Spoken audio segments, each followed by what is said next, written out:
Hi, everybody. We're delighted to have you here with us for our first session in the Enterprise Ireland and SkillNet Ireland Discover AI webinar series.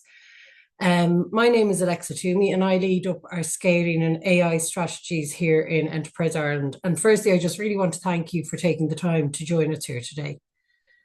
So, as you'll all be well aware, we're in a period of huge acceleration when it comes to digitalization. I think that the pace of change is something that can daunt or overwhelm all of us.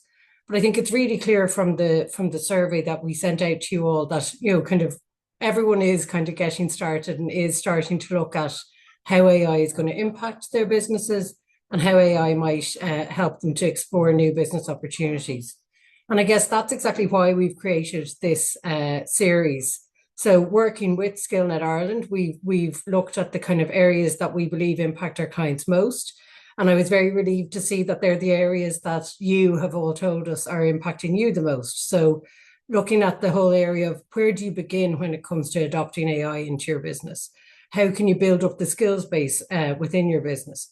What are the things that you need to put in place to make sure that you're using AI and adopting AI in a really ethical way that's giving consideration to privacy concerns, that you're up to date on all the regulation that's surrounding this new and emerging technology. So we're hoping that over the next couple of months, our 4 webinars are going to help you to come to grips with some of those questions that you might have, that they'll help to upskill you and your colleagues, and that they'll help you to get started on your AI journey. So it gives me great pleasure today to introduce Mark Kelly. Mark is one of Ireland's leading voices in AI and data strategy. He's the founder of AI Ireland and is a recognised expert who I'm sure many of you will already know, who spent years helping organisations to understand not just what AI is, but how it can be applied responsibly and effectively in businesses. So he has huge experience working across sectors, and kind of his ability to translate what can sometimes be very complex ideas into practical insights makes Mark the ideal speaker to launch this series. So just before I hand over to Mark, I'd just like to say to you, we really wanted to focus on the content today and making sure that we get as much out of the hour that we have together. So we're not going to have time for a Q&A session, but there is a Q&A function in the chat. And if you've any questions, please do feel free to put them in there and we'll do our best to address them in the follow-up. So without any further fanfare, I'll hand you over to Mark, who's going to bring us through demystifying AI in today's webinar. Thank you very much, Alexa. Really, really good to chat with you all today. I was chatting with my mum yesterday, and she said, AI is really your special topic. And as my wife said, it's the only thing I've ever actually got right. I'll let you decide about that too. I did marry her, by the way, but I'm not sure she always recognizes that fact that I got right too. So as Alexa said, firstly, I'm an entrepreneur. I've been working in this field for close to 10 years. I've founded a company called Aldis, which is a data science and AI staffing firm. We've got offices in Dublin, Glasgow, Austin, Texas, and New York. And we get to work with some really, really impressive professionals in the field of AI and cyber and help those companies hire their skill base. When I co-founded Aldis, I created AI Ireland, which is a not-for-profit where we try to showcase some of the best and brightest of applied AI on the island of Ireland. And we do that through our podcast series, events, and also our AI Awards, which is showcase close to 1,000 applications of AI in the Ireland in close to since 2018. Day to day, I get to interview a lot of top, really effective leaders who are using AI. And on the record, I've got close to 800 plus interviews now where I talk to people about how they're actually getting AI and putting it into action. And I share some of this through my AI Unleashed book series as well. Uh, as I said, with the AI Awards, we've had 950 applications of applied AI in the island of Ireland. And some of these are incredible. Some are just really, really practical. And last year we had over 170. And I was to break down some of the most interesting ones we've got in regulation and high risk AI. We've got AI for business, so really, really practical applications in that. We've got human and societal impact, a company like Positive Carbon that puts a camera onto a bin in a restaurant, for example, within it, where chefs are interacting with food day to day, and they're saving up between 30 to 60% of food waste just by reimagining how people use data that they can actually say, okay, we can repurpose this food. This is some of the behaviors that we've got as well. And then operational AI, and then AI infrastructure, and then trusted AI. And that's going to be very, very important in governance that we're going to talk about a little bit later on within that side of it. So again, I'm not quite sure of the different levels that are on the call today. So I'm going to kind of start off basic and I'll kind of expand on it. So in November 2022, ChatGPT came to town and 1 million people were using it within 5 days. And what OpenAI did was, who the makers of ChatGPT is, they took a technology from Google, which was called a transformer, which basically means to translate. So you would translate text to an image, image to a video, video to text, and things like that. And they got a Hoover and sucked up 4 million website pages and did auto predict on what the next word was. And as you can imagine, when people initially were using, there was a lot of hallucinations where the information was incorrect and the AI thought it was correct. And the reason for that was you're asking a question and the AI is trying to determine if a website such as BBC is the correct source or is it a website like a gambling or a poker website, and it's trying to determine that. And that was kind of the system one thinking. Now, later, we've developed this thing called system two thinking, which is more of a chain of thought type of thinking that the AI is advanced by. Now, if I was explaining this to you, if I gave you a maths question, you get a piece of paper and a pen, and you'd go through that as a solution and you'd come up with what that was. And you'd really need to try to think it through. And that AI is now really kind of advanced since then. And to say this has gone incredibly fast would be a complete understatement in the last kind of 3 years to now we're entering this kind of fourth year across the models in terms of the abilities of each of these models. What's probably kind of sent the markets a lot of different kind of shockwaves has been Claude, Anthropic Claude, and Cowork, their product that they brought to market. And what Cowork does, it's built on this thing called Claude Code, is it allows you to have an AI that acts as a personal assistant for yourself. To take you a couple of steps back, Cloud Code enabled software developers to do autocomplete on their code and to do a lot of coding for them.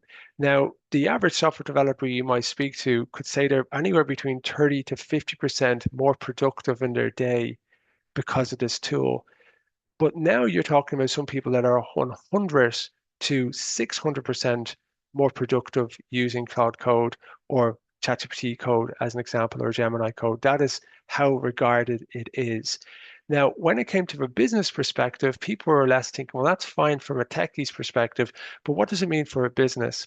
And when Cloud Cowork came out, what it started to show is that you could actually replicate some of this coding, but for more business tasks like legal analysis, marketing, sales. So let me give you a basic example.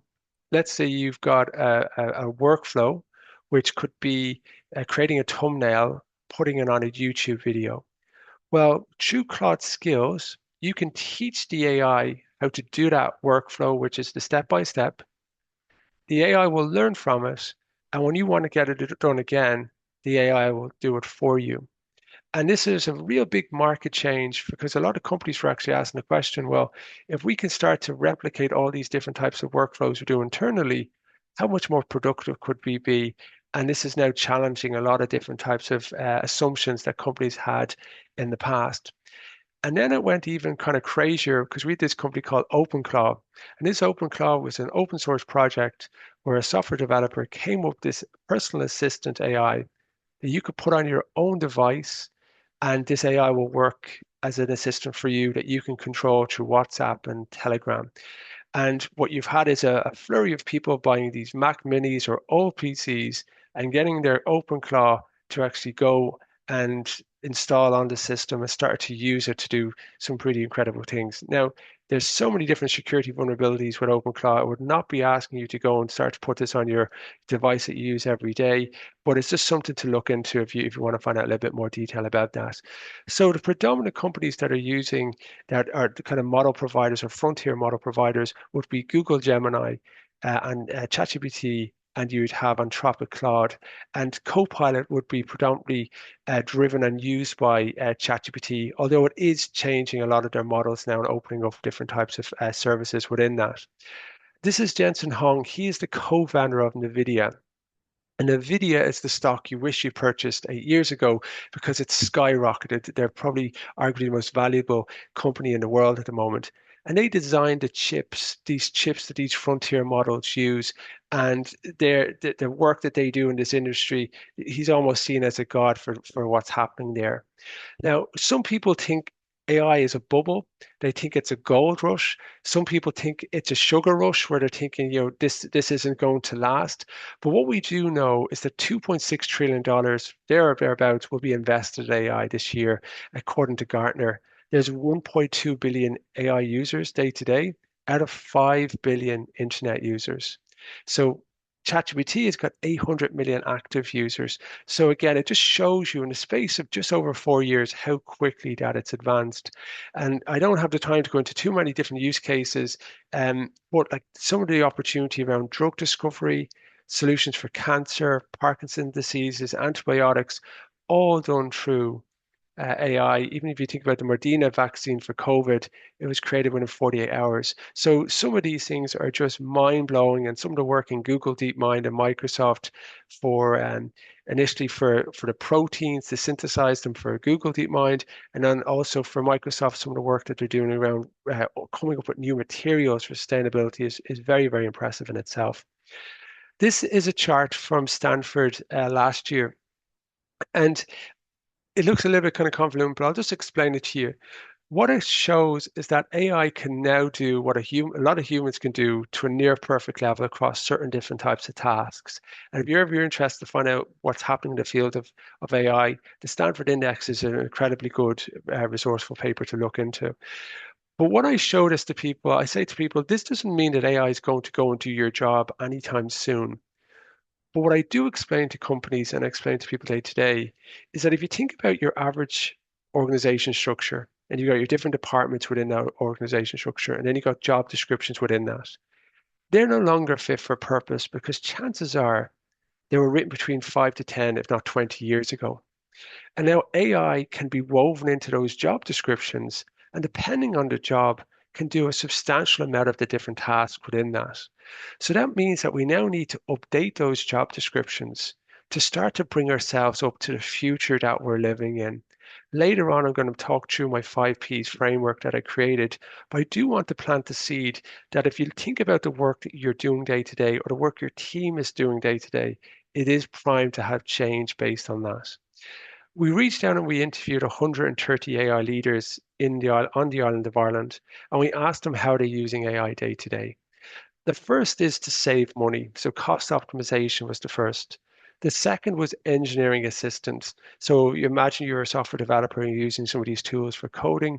Next was like predictive maintenance. So imagine if you're working in machinery and you want to predict before your machine breaks down. This is really effective for services. It could be like wind turbines, things like this as well. And then we had governance and reducing incidents that are there. But if you actually want to see from the survey in a little bit more detail how people and companies are actually using AI, we can start off with example manufacturing, so creating engineering reports, professional services, so coming up with really, really good client proposals, significant amount of time saved on that. You've also got retail and food, so creating product descriptions at scale at a significantly shorter time frame than before. On finance and accounting, you could have a CFO who's pacing raw data, getting board-ready narratives, again, dramatically reducing that down. And what we can see from these different tasks that are there, you can teach the AI how to do these tasks and then give it a lot of context. So I'm going to speak about that in a moment, that it remembers and it creates this kind of memory to actually replicate this for you. A lot of the people ask to say, okay, where do I actually start? The most important thing in my mind that's changed with AI in the last 18 months, particularly the last 6 months, is the opportunity to have context and connectors. Now, contextual intelligence, is where you can give significant amount of context about you and your business, the problems you solve, and you can train your AI because the memory is there now.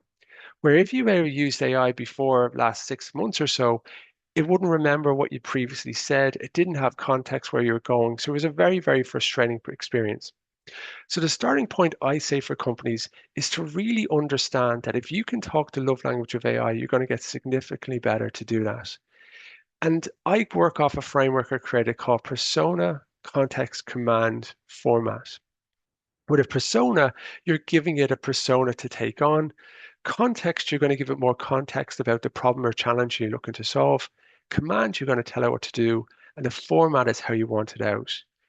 The first thing I'm going to ask you to do when you get 30 minutes of time is to run this prompt in your ChatGPT, your Copilot, whatever it might be that you're going to use, and you're going to fill in the details.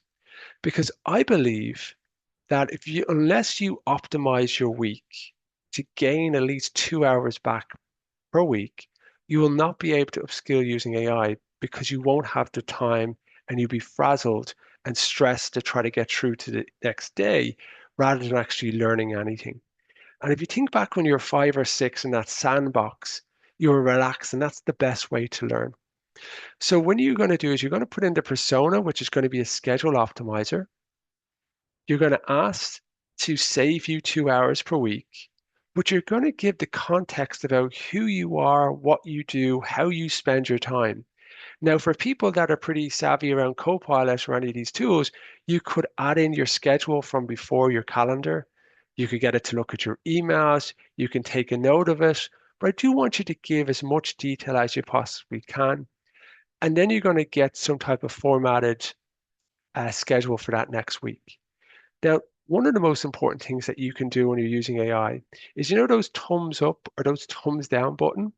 Well, I need you to use them all the time, giving it feedback about how it's doing. If you were to onboard a new employee, chances are you wouldn't just onboard it and just presume it will know things. You need to try to teach it things. Now, when you get your optimized week, you're going to give it feedback on that optimized week in terms of what it looks like. What I'd like you to do is take that optimized week and ask the AI to create custom instructions for you. These custom instructions will be used in the personal settings of your AI of choice. So let's say you've got ChatGPT. You'll be able to go into the settings, go into custom instructions, and those custom instructions will determine how your AI responds to you in the future. So, for example, you're an entrepreneur, you're running certain types of businesses, you want it to talk and engage with you in a certain way. So when I set up my AI, my custom instructions are no fluff, do not use any AI words such as esteemed, underscore, moreover, keep it bullet points and speak in analogies as if you were a simple 12-year-old. And getting that type of simplicity really works for me. And when you create the memory, give it more context about you. Those settings are a really, really good foundational place to have. So my advice for starting would be work on it yourself, give it a prompt to optimize your week, take the prompt information that you have, summarize it, turn it into custom instructions and go there. Now, I'll be very, very impressed if you take out your phone and you do a voice mode of this, where you say to your Copilot or your ChatGPT, interview me to optimize my work week, transcribe the information, then take the transcription and go on to the next area. If you want to see this in action or something similar, on episode 200 of the AI Ireland podcast, I get 3 AIs to interview me and take back the area, take back the key information. 5 simple prompts for you to take into consideration. The first is devil's advocate. ChatGPT and the like is always wants to keep us on engaging with us, and they don't necessarily want to challenge us in certain things. So when you get back a response, sometimes it can be very, very polished and not necessarily real to life. Just put in a simple prompt such as devil's advocate, and that will challenge us. What if you were to write every email as if the client was getting it from their perspective? A simple prompt such as client lens gives a completely new overview to do that. One of my personal favorites is consult the grades. Act as if you're a CFO. Act as if you're a top 1% marketing manager. Act as if you're Bill Gates. Whatever it might be, you can start to take on that persona to start to give you extra work within for extra more insight. Or back to the future. Go 12 months into the future and walk me through why today's session wasn't as effective as it could be based on the notes that you have about what the session's going to be. So let's say there's 10 points in there. You probably know 7 of the points, but I would guarantee there's probably 3 areas that you haven't looked at because you've got a different area. Style clone. This to me is the most important one, where you can train the AI based on your insights and memory of your brand. And this could be as simply done where you've got your values, your mission, your vision of your business, and you give it that context. And then you show 5 emails that were written well, 5 emails that were not written well. I give it more context. And this is really helpful for marketing brochures or content like this that you want to kind of create. So if you're thinking about it from a functional level, about how you can actually start to work on this very quickly, emails and proposal writings, drafting these in the email to be really effective. You can use a little button when you're drafting these messages in the email, such as Gmail or Outlook. Social media content, customer research, customer research reports, and then RFPs and tenders. My favorite one is that if you ever do podcasts, you can take the transcript from the podcast, put it into the AI, and say, knowing everything you know about our brand, turn this into some marketing material that we can create for the next 30 days. Meeting notes and actions from operations, process documentation, scheduling and logistics. And then on the finance side, we're seeing a lot of value from like contract and document review. So one company called Icon Clinical, they've got 44,000 people in South Dublin. They've got this fantastic AI that when a contract comes in, it can scan it, come up with the key clauses, go back to the company and say, if you insert these new clauses, we can get this turned around in minutes. However, if you stick to the exact clauses, it's going to take several weeks. And statistically, from those previous contracts we've approved, you've got a higher likelihood if you do this. And this has been really helpful for the teams from procurement, legal, finance, HR, all onboarding and offboarding different types of vendors. So 2026 is the year of the agent. And what AI agents are, or agentic AI, is where the AI goes and does something for you and reports back. Let me give you a simple basic example of how I'm using an agent at the moment. And one of those agents is called Manus. So I wanted to get triple bunk beds for my kids, and I wanted to go and research them to find out the best cost, uh, trusted, kind of trust pilot, how long it would take to come, if what's the refund policy, things like this. And there's probably at least 20, 30 companies I wanted to reach out and do a bit of research. I gave Manus this information, and it went on a Saturday morning for me. There's Kelly, Bargain Town, Harvey Norman, Arnott, all these different areas. I came back with an interactive chart on all my different desires, really clearly laid out, and all my different types of next steps. It took about 3 minutes to create, and it probably saved at least 45 minutes for me to actually day to day for me to just do this. And this is the type of work that you could do. But imagine for your business, like you're doing competitor research or you're doing kind of scanning to introduce a new product to market, all these different types of things you can have. So this AI first business that I've spent a little bit of time with in terms of really understanding how these leaders go from really good to amazing is they've got this mindset of creating a second brain. And one of the ways that you can create a second brain is you can create these GPTs, or in Copilot, they're called agents, or in Google, they're called gems. And these GPTs do a really, really specific task well. So imagine ChatGPT, but just doing something really well, trained on your proprietary data. So there's no worries or concerns about the hallucinations in this regard because it's just trained on your data to do a specific task. So let me give you an example. So if you think of your local golf club, your local golf club would have a membership where they would have to try to manage all the different members. So onboarding, offboarding, answer queries, things like this. And they're always getting similar questions, frequently asked questions that people have to differently respond to or call. Well, one of the things that you could do is create this GPT called Membership GPT that answers these questions as an agent. So in this case, what's happening here is we would give the AI an overview of what we want it to do. So in this case, we're saying that you're a practical AI assistant for golf club and golf club managers that's going to help with membership queries, joining questions, renewals, categories, pricings, and things like this. And you're going to turn those inquiries into a better customer experience. The next thing that we're going to have is we're going to explain in detail what it's actually going to do. So answer common questions, explain membership categories, and things like that. And we're then going to give it some really specific instructions about what that actually looks like.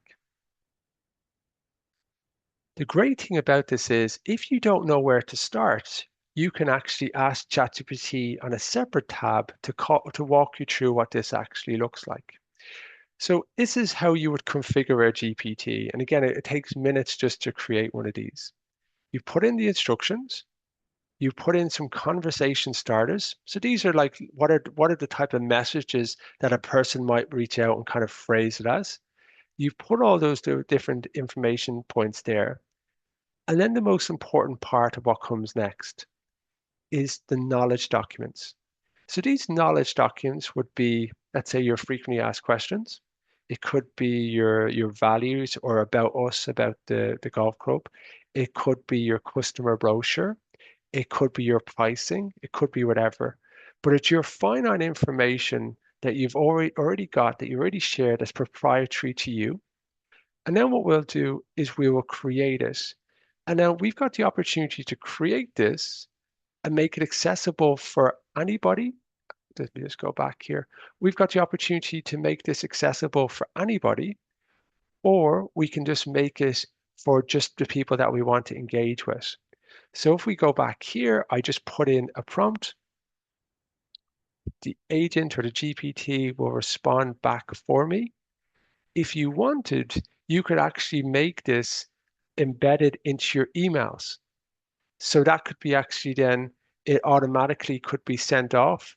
Now, I would strongly recommend that you would approve it before actually a message goes out, but you could actually have it set up like that um, as well. So you can go into those different levels.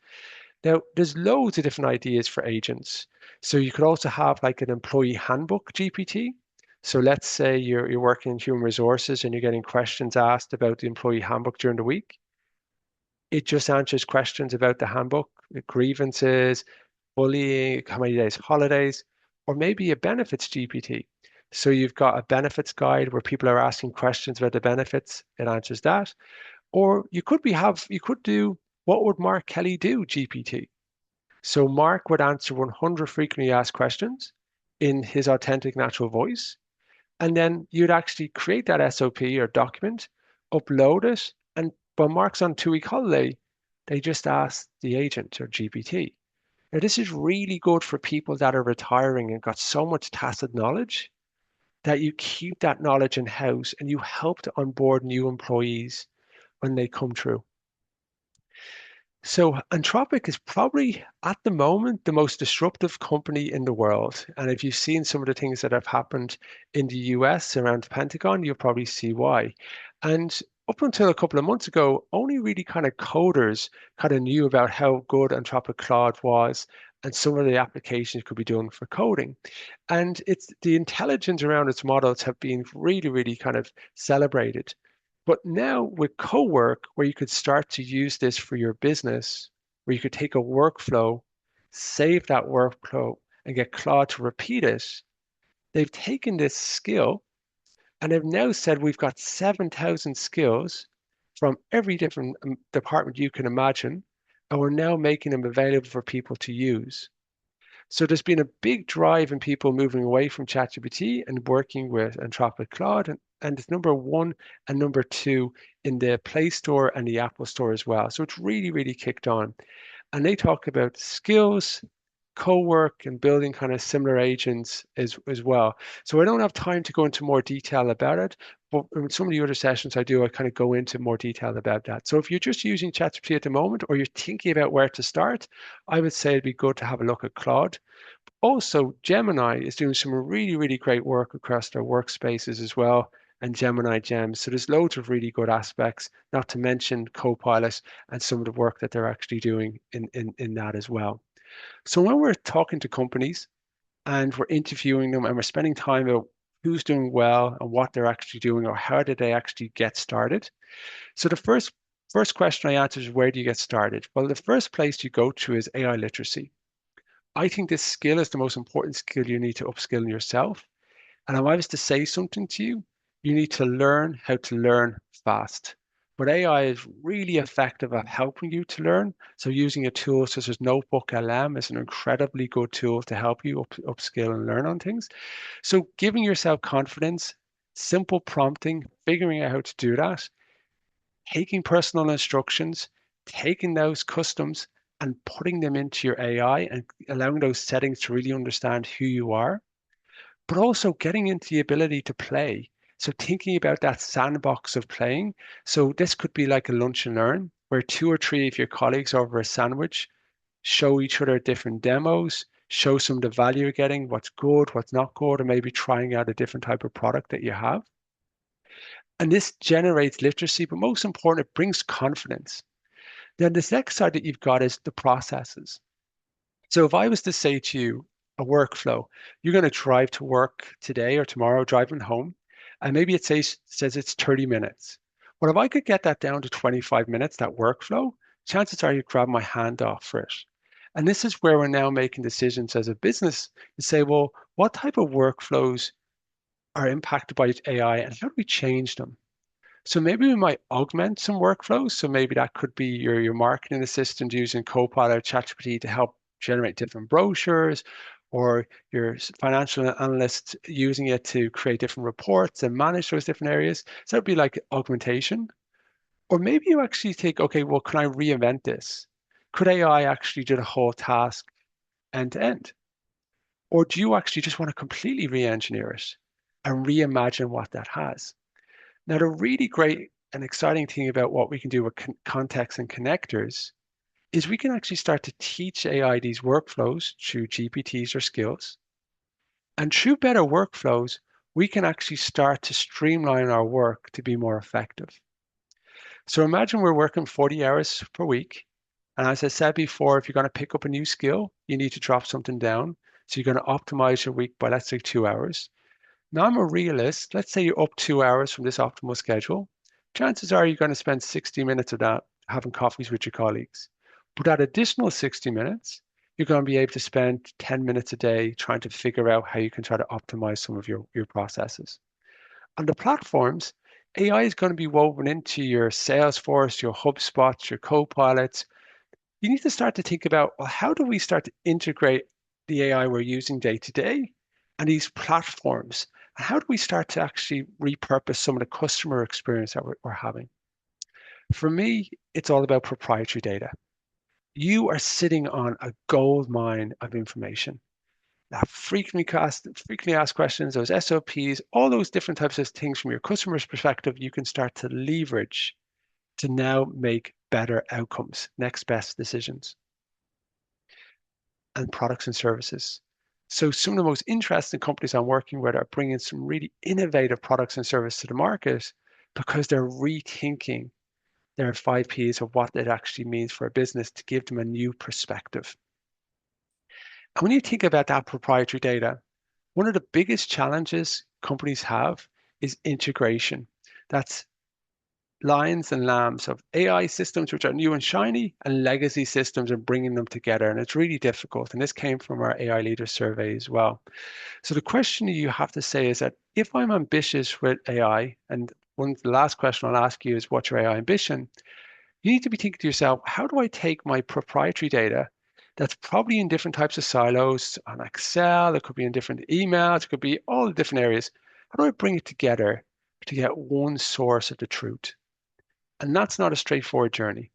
And anyone that says it is, they're probably lying to you.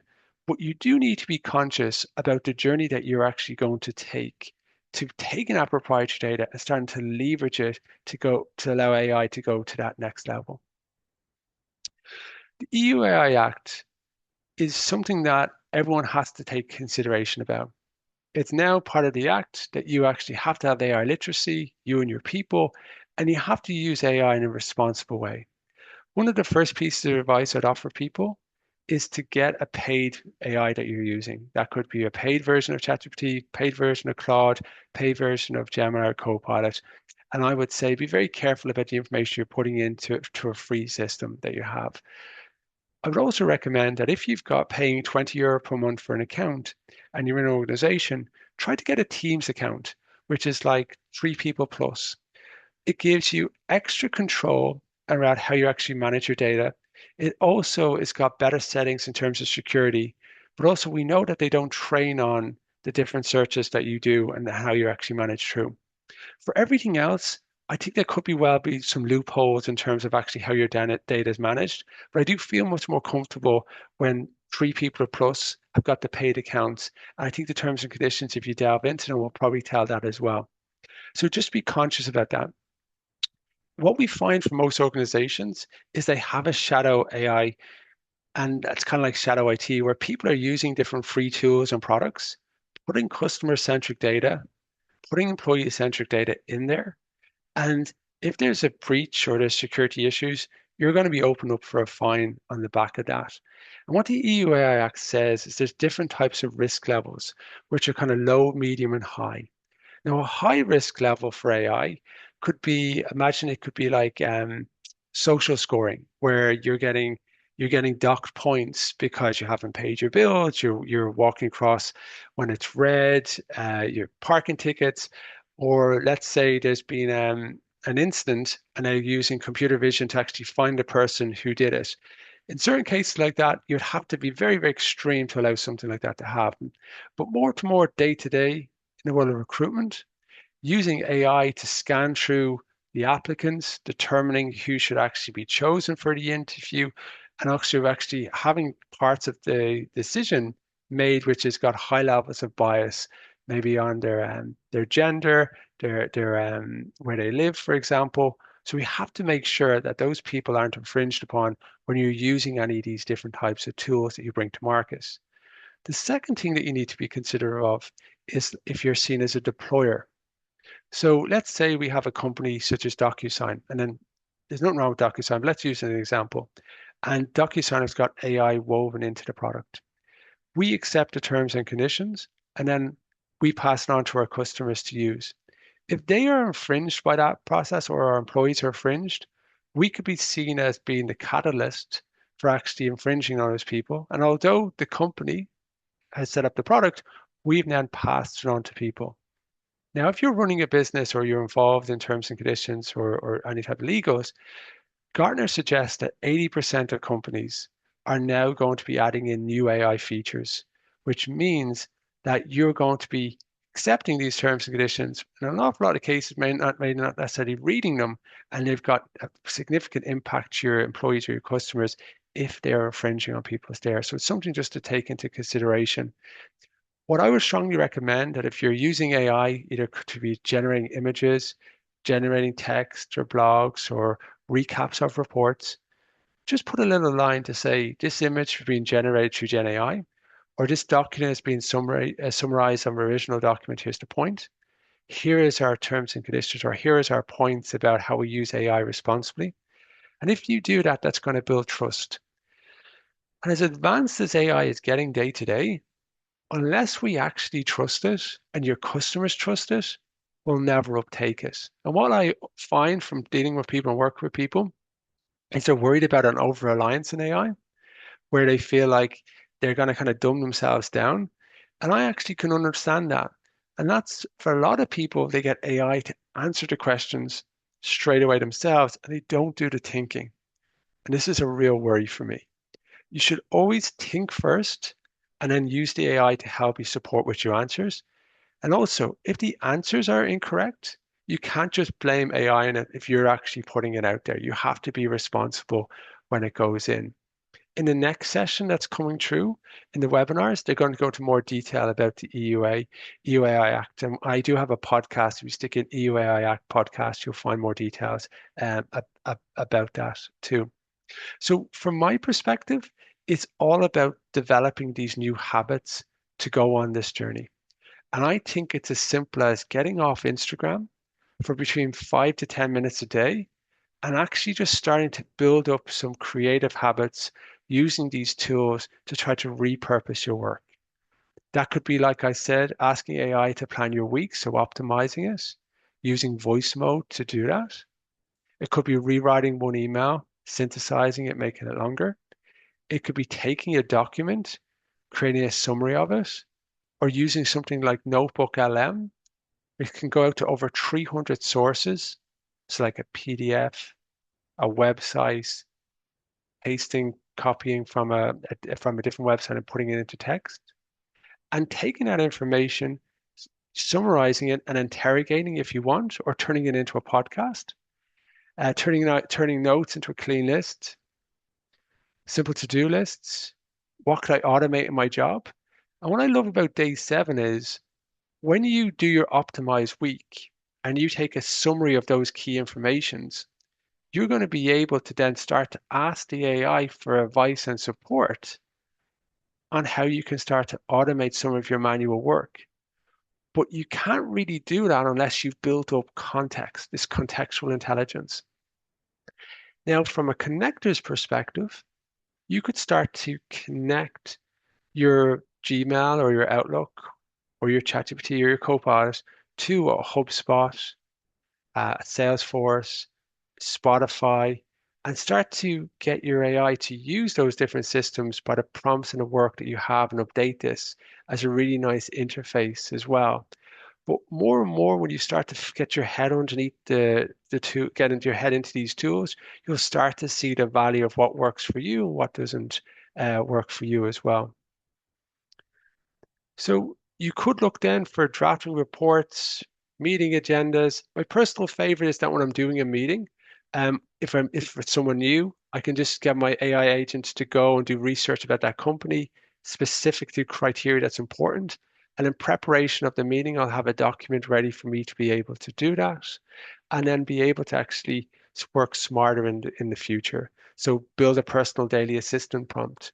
So that daily assistant prompt could check your emails to see what you've got on your radar, actions that you still need to close. Maybe it's reports that you haven't got the time to read to do summaries. Or you could also, if you set up Microsoft Teams, uh, one of the functions allows you that if you don't attend the meeting, you can actually have a report or a summary of that meeting available for you. And you can ask some questions of what's actually happened in that meeting and does it relate to yourself um, as well. With the AI Ireland podcast, once a week we try to allow companies just share their story about how they're actually using AI, either a product or service they're bringing to market, or how they're actually allowing themselves to be more productive, either using tools such as Claude, Copilot, Gemini, or ChatGPT, and some of the ways that they actually make them actionable for people to have. Today, I spoke briefly about GPTs, some prompting, but there is other work that you could do against projects, which projects allows you to work on a very, very specific workflow that's within marketing or sales. So once you get onto the hood and you start to play around these things, it could be really, really helpful. And we try to share some of this with the AI Ireland podcast. So if you're interested, subscribe, and you'll be able to get access to a lot of different types of episodes in that area too. With leaders day to day, I help them about how to shape some of the work that they're doing, how they can start to use AI to repurpose that and reimagine it. For a lot of people, there's worry or concerns about job losses and things like this. But the organizations that I work with and I hear their leaders say is how do I 3x, how do I 5x my people to be significantly better? A year, 2 years ago, you'd be thinking, well, maybe that sounds a bit outrageous to do something like that.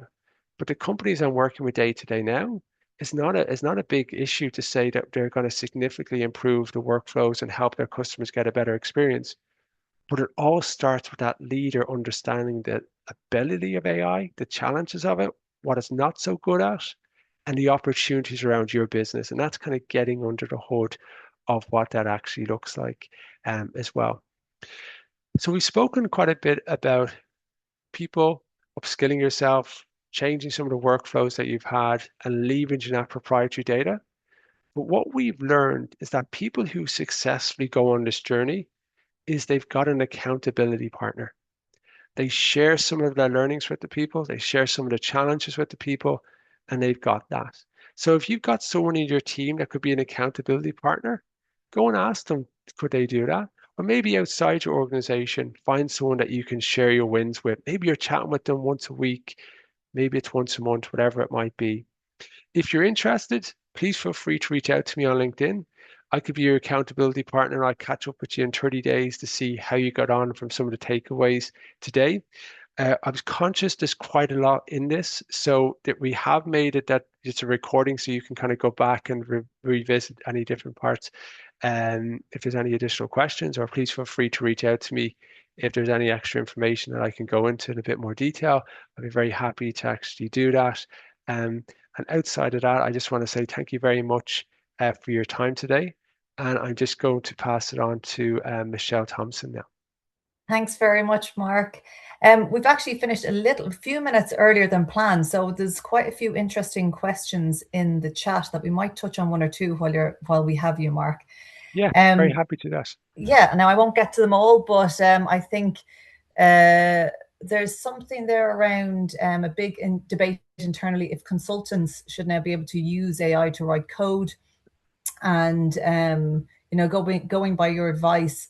No consultants can't read the code the AI is generating. So do you have any more insights around that piece around AI writing code? Well, the companies I spend time at, and again, my background, like 10 years plus, is recruitment. And I initially started off in 2008 as a Java recruiter. So I've met like 1,800 Java developers, like 30 per month in person. And if you were to tell me now that the vast majority of those software developers aren't writing code themselves and are getting AI, back then I'd be thinking that's absolutely crazy. But if I was a software developer now, not using AI to write my code, I'd be thinking there's probably something up, because most organizations have got about 40 to 50% of their code being written by having AI. Now, there's a couple of things with that. You still have to review the code. But what's interesting is Claude have now introduced this code review product that can review your your code with these sub agents. So I would always kind of let people know where you're using AI, where you're not using AI. Some people say when you're getting AI to do your coding for you, there's a lot of technical debt. They have to look after and maintain and kind of work through this. I'm not a software coder or developer, but it's so incredibly useful now to fast track your success using it. I could not see why you wouldn't use it. But some organizations are going to have different policies on that. But if you are using it, I'd be very transparent when and how you're using it. Yeah, that's fantastic. And I think on the flip side of that, then there's a question just about maybe from a non-technical user point of view, and it was referring to your bunk bed analogy, but can we 100% trust or depend on the information that you've So been given? So what is that yeah, kind of sense check that you can do in order to feel comfortable? it's a brilliant question. So I would strongly say this, right? So if you go on the web, you're going to see your own information, you're going to make a decision. Most people we speak to probably have hyperbole or kind of exaggerate certain things, right? And we need to be conscious of that we're ultimately going to make the decision and we're going to sign off on what we do. Now, I personally find it really helpful. I use the tools to the max, but I am always conscious, do I verify? So there's a couple of ways you can verify by having one AI verify against the second. But this is where the thumbs up and thumbs down comes.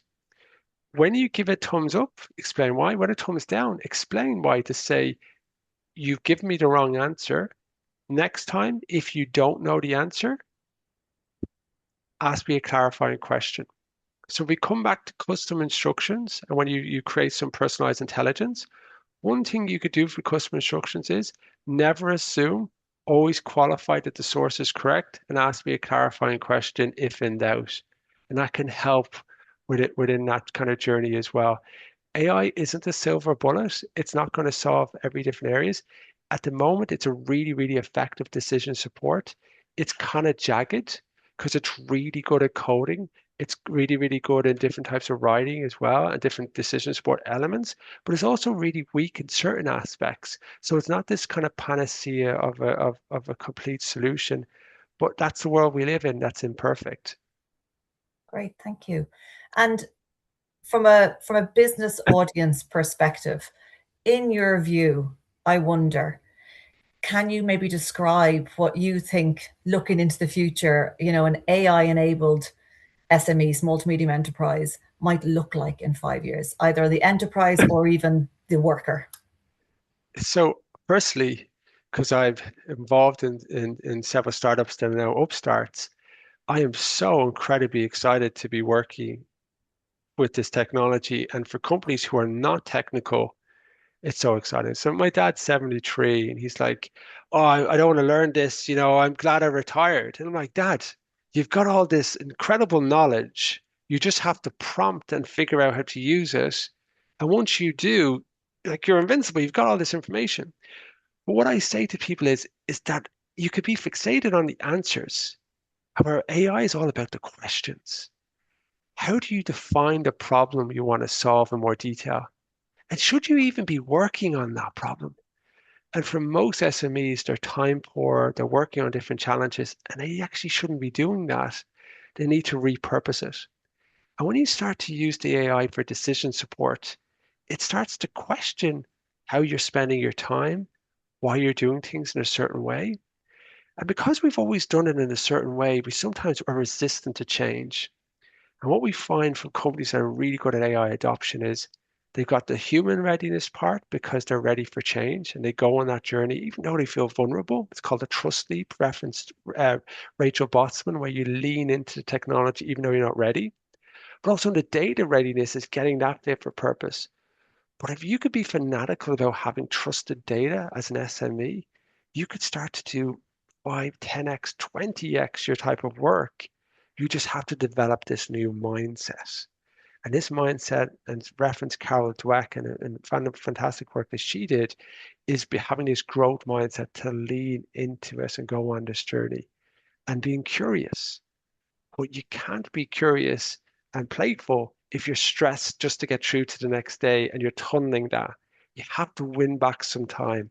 And that's the type of work I want to try to help leaders to do. Thanks, Mark. Thank you so much. And I think that leadership and culture piece is absolutely a huge and important part.